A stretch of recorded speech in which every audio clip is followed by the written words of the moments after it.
What's going on, everybody, and welcome to the other side of the Firewall podcast, where we talk about the latest and greatest cybersecurity news, as well as we highlight those movers and shakers and glass ceiling breakers, those people of color who've made it to the other side of the proverbial firewall. My name is Ryan Williams. As always, I'm joined by Shannon Tynes. What's up? What's up? What's going on? Welcome to Wednesday's episode. So for those who are new to the podcast, Monday and Tuesday are topics, so definitely check out this week's. So going backwards, on Tuesday we talked about compensation for CEOs and how that'll be tied to their cyber practices. So there'll be consequences for bad cyber hygiene and things of that nature. Then on Monday, what do we discuss on Monday?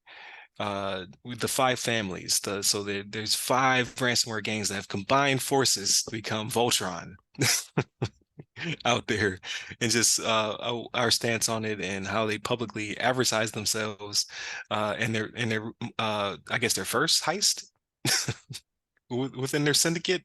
So definitely check that out on Monday's episode. And then on Thursday we'll probably do a throwback Thursday. We'll do an older episode. Because I kind of like that format. And then Friday is everything else: movies, books, games, all that good stuff. So without further ado, I give it to Shannon. First off, I want to say I love the Voltron reference. That was awesome. And because it came out again on Netflix, like even the younger crowd kind of knows it, right? Like Right. when you say it, I think of the old Voltron, but that's a Friday discussion. But on to what we're here for, right?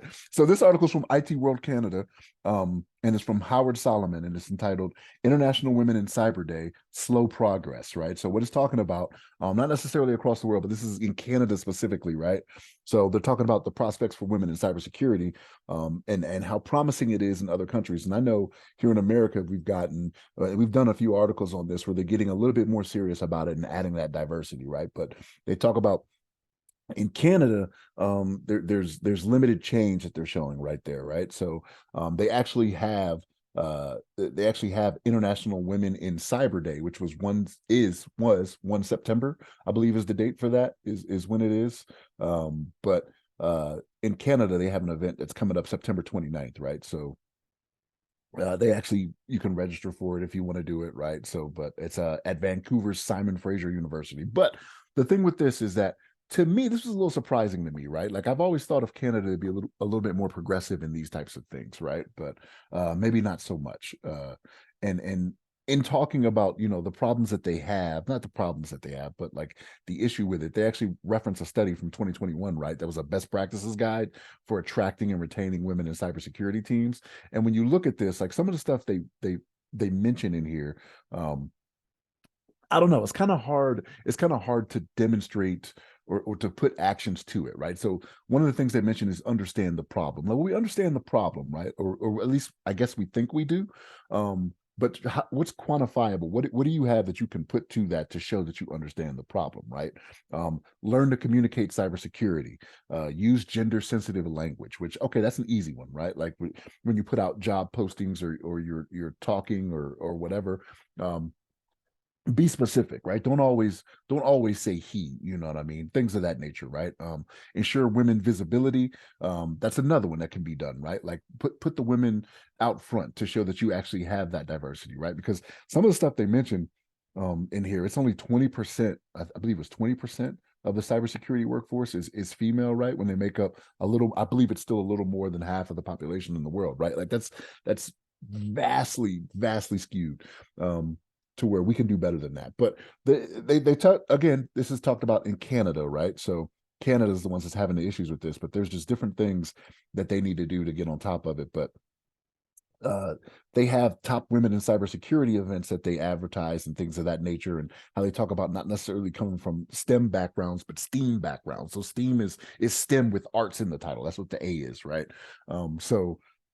Just doing different things to try to attract more women to the field, right? And so even in this guide they reference, there's a mentorship guide, right? It talks about different steps you could take. So self-knowledge, connect, explore, create, persist. So like I see these and it just seems kind of buzzwordy, right? Like what are the actions? I'd like to see more on the actions that can be taken to kind of make this more of a reality, right? And this doesn't and in this instance we're talking about women, but this is the same discussion we have when we talk about people of color as well, right? Like don't just put the buzzwords out there. Like what are you doing? What money are you investing, right? And like I mentioned before, here in the States we're doing a lot better job of it lately when it comes to women and also for people of color, right? Like Microsoft and Google have put their money where their mouth is. You know what I mean? Actually putting billions into different communities that are that are majority black or Hispanic. You know what I mean? So this is again, I thought Canada was a little bit more progressive than this, to where they wouldn't have this problem. Like they'd be ahead of us in certain things like this, just like with the EU, right? Like there's articles we do with the EU where it's just like, man, yeah, we definitely should be on that level, right? But I'd like to see again more actionable things that could be done, and not just the buzzwords. But Ryan, what's your thoughts on this? Yeah, make sure that you're like, share, subscribe, all that good stuff. Hit a bell if there's a bell. I don't have a good segue for this, but please send people our way in our direction for the podcast. Um, but in all seriousness, we always do these articles when we don't have a woman on the panel. I'm just like, man, every single time.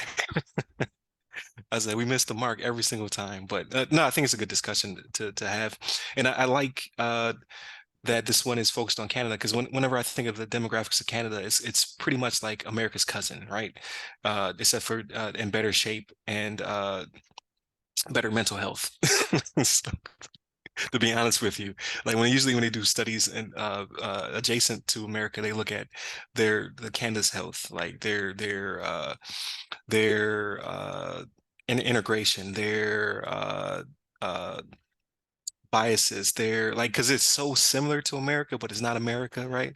I'm from Buffalo, so I used to go across the Rainbow Bridge back in the day when you didn't need even need a passport. You just went to Canada on a Friday, or got kicked out of Canada on a Friday, whichever one happened to you, whatever your experience, right? Um, but with that being said, it's interesting to see that.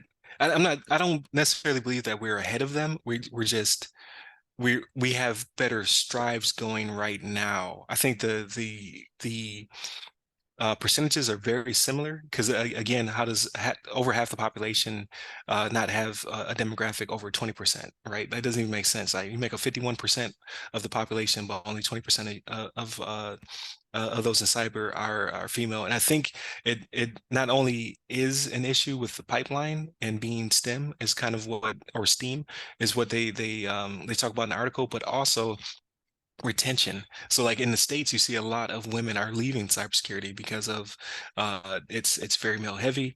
It's very uh not I'm trying to watch my words. It's not that it's aggressive career field. It's that men are just jerks. You know what I mean? To a certain extent, I can't think of a better way of saying it. More ultra competitive is what Yeah, I'd say. but and it draws a lot of those type of people. Just the same thing with IT, right? So like yeah, those who work for engineers know it's hard to work with engineers, right? Even if you're an engineer yourself. Cybersecurity has a lot of that as well within it, where it's just like, why are we behaving or interacting with each other in this manner, right? As opposed to just getting the job done. And I think a lot of people just don't want to put up with that.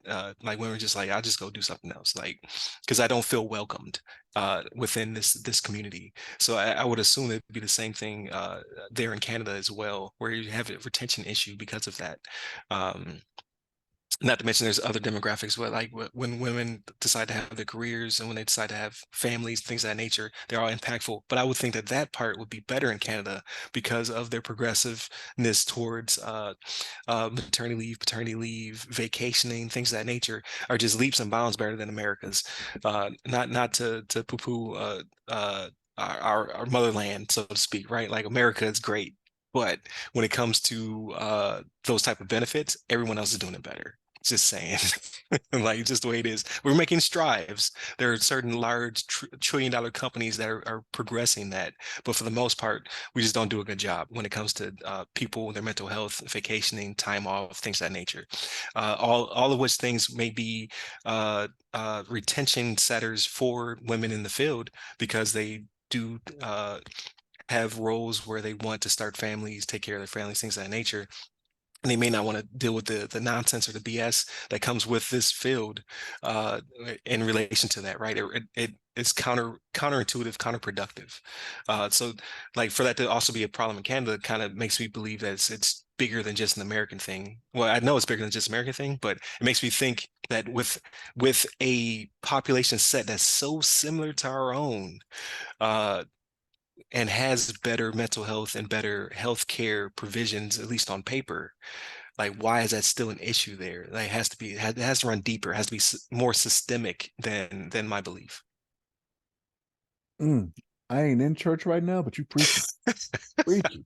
Like there's definitely an issue. Like not only do you need to target like because my whole thing is like people like it seems to be the people on the hiring side seem to want to wait for these people to find you as opposed to you going to find them. So there has to be more strives to finding women in STEM or STEAM to